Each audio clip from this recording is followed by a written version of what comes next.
माझ्या आई वडिलांची लग्न आणि हे सगळं जे काढलं, इतकी मानहानी सहन करून मी या माणसाबरोबर कदापि तडजोड करणार नाही. त्यांच्या घराबद्दल बोलायचं झालं तर यांचे वडील जे माझे मित्र होते त्यांची मी माफी मागतो की ते लग्न माझ्या आजोबा नसते तर लग्न झालं असतं का पिट्टू? लग्नालाच कोण तयार नव्हतं. इंदुराव गेले, इंदुराव कसे असले तरी आशा नव्हते.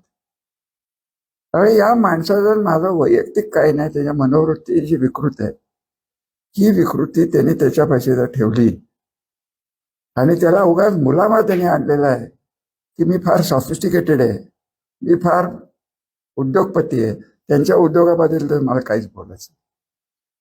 पण मी एक आपल्याला सांगेन की ते जे काय करतात, ज्या पद्धतीने उद्योग करतात, हा आज न उद्या तो फुगा फुटणार आहेच.